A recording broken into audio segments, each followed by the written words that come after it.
ពេលព្រឹកព្រលឹមនាខែវស្សាពិតជាត្រជាក់ស្រួលខ្លួនមែនខ្យល់បក់មករំភើយលាយឡំនឹងភ្លៀងមួយមេធំផងនោះធ្វើឲ្យទឹកដក់ពីពេញប្រឡាយសូម្បីតែខាងមុខផ្ទះក៏មានទឹកដក់ពីពេញផងដែរពីឯកកែបពីកាត់យំយ៉ាងត្រហឹងពីពេញភូមិហើយដីទៅគូហាក់មិនសប្បាយចិត្តដល់តែសោះព្រោះដឹងថាពេលវេលាដែលកូនចេញជួបានមកដល់ទៀតហើយគ្រាន់តែភ្លៀងមកមួយមេធំអ្នកភូមិបានបបួលគ្នាទៅភ្ជួរដីស្រែនៅឯខាងកើតភូមិព្រោះមិនហ៊ានទៅជួតែម្នាក់ឯងទេដោយខ្លាចរអាព្រៃនៅខាងកើតភូមិនោះខ្លាំងណាស់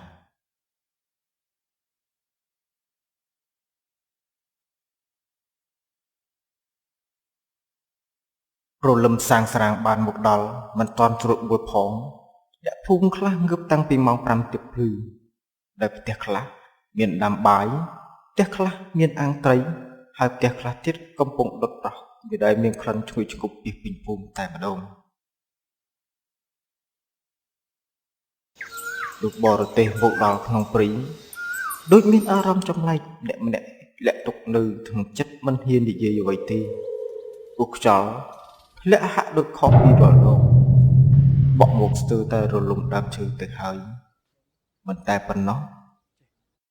បានបក់នាំមកនៅក្លិនស្អុយ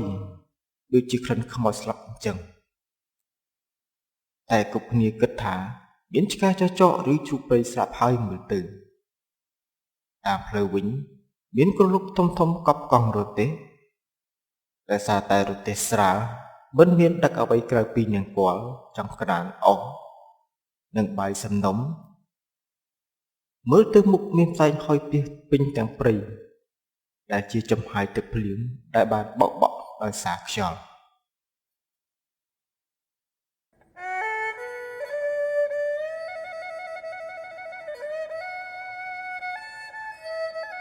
ពូសឿននិយាយថាអ្នកសនអើយកុំភ្លេចដួសបាយនិងម្ហូបខ្លះដាក់ជូនអ្នកថែរក្សានៅទីនេះផងណាពូសនក៏តបវិញថានឹងហើយអ្នកសឿនខ្ញុំមិនដែលភ្លេចនោះទេព្រោះនេះជាទម្លាប់ដែលអ្នកភូមិរបស់យើងតែងតែនាំគ្នាធ្វើនៅពេលនាំគ្នាមកជួស្រែនៅទីនេះណាក្រោយពីហូបបាយជុំគ្នារួចក៏នាំគ្នាសម្រាកនៅក្រោមដើមឈើហើយនិយាយគ្នាលេងបណ្ដើរសើចបណ្ដើរហើយក៏ចាប់ផ្ដើមជួបបន្តជួចិត្តរួចទៅហើយថ្ងៃក៏ចិត្តលិចផងដែរគ្នាខ្ញុំក៏បបួលគ្នាទៅផ្ទះវិញដោយស្អែកខ្ញុំត្រូវភ្ជួរស្រែនៅខាងក្រៅផ្ទះផងមិនបានមកភ្ជួរវិញទេក៏ប្រាប់ឲ្យគេទៅមុនដោយចាំបង្ហើយស្រែសិនគេទៅស្ងាត់បាត់អស់ទៅនៅឡើយតែខ្ញុំភ្ជួរមួយសន្ទុះមកក៏ភ្ជួររួចរាល់ហើយក៏រៀបចំរទេះគោភ្លាមដើម្បីត្រឡប់មកផ្ទះវិញមីក៏ងងឹតបន្តិចទៅហើយចូលមកដល់ក្នុងព្រៃរត់តែងងឹតឆ្កែចចកក៏ចាប់ផ្ដើមលូ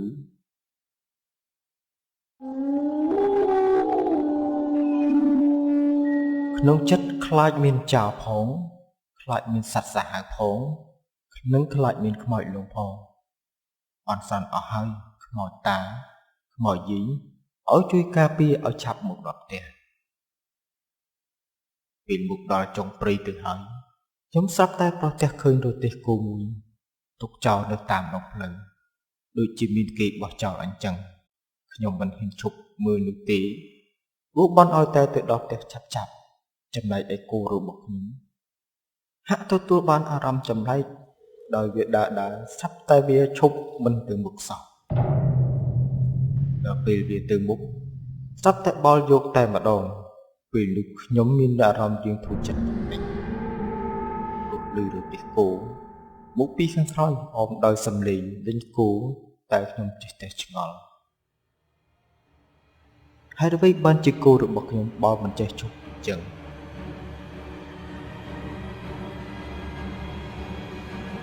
រំពេចនេះរទេះគោដែលនៅពីខាងក្រោយខ្ញុំបានបរមកជិតដល់រទេះគោរបស់ខ្ញុំពុទ្ធអើយខ្ញុំស្ទើរតែសន្លប់ទៅហើយព្រោះរទេះគោនោះមានតែគោអុសនោះទេមានតែអ្នកបរទេស ឯអ្នកបរទេះបានស្រែកដោយសំឡេងដូចជាអស់កម្លាំងថាចាំខ្ញុំផងពូខ្ញុំទៅភូមិដែរខ្ញុំវិញបានត្រឹមតែក្រាបក្នុងរទេះសំពះដល់គុណព្រះពុទ្ធព្រះធម៌តែប៉ុណ្ណោះដូចជាសំណាងដែរគោរបស់ខ្ញុំបោលយ៉ាងលឿនបានចេញផុតព្រៃមកដល់ភូមិ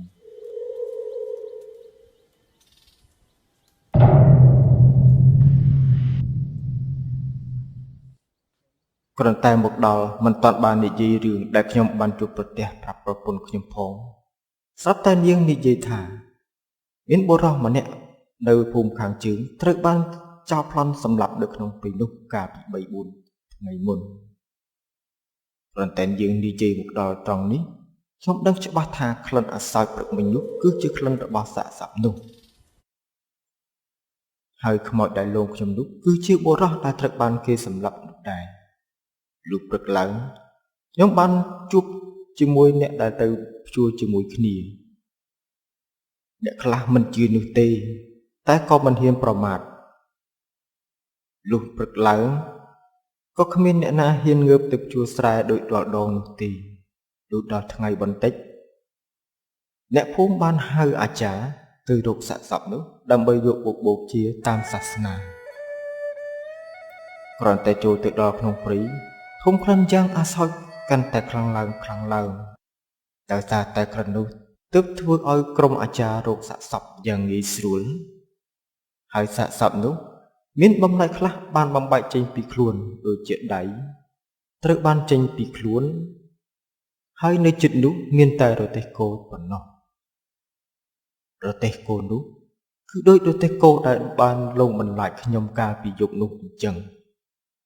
តែសល់តែរទេះគោទើបខ្មោចនោះលងបរតែរទេះទៅទីលោកអាចារ្យក៏បានដុតខ្មោចនោះទៅតាមតម្រាហើយនៅទីនោះក៏គ្មានខ្មោចលងបន្លាចទៀតដែរតែក៏គ្មានអ្នកណាហ៊ានទៅស្រែដល់យប់ឬចេញចូលតែម្នាក់ឯងនោះទេចំណែកឯខ្ញុំរហូតដល់ខែស្ទូងទើបហ៊ានបរទេះចូលក្នុងព្រៃនោះជាមួយនឹងអ្នកភូមិបន្តទៀតអារម្មណ៍របស់ខ្ញុំនៅតែដិតតាមទិដ្ឋភាពខ្មោចនោះលងបន្លាចតែធ្វើយ៉ាងម៉េចយើងទៅតែតស៊ូដើម្បីបានលុយបង់ពន្ធជូនរដ្ឋ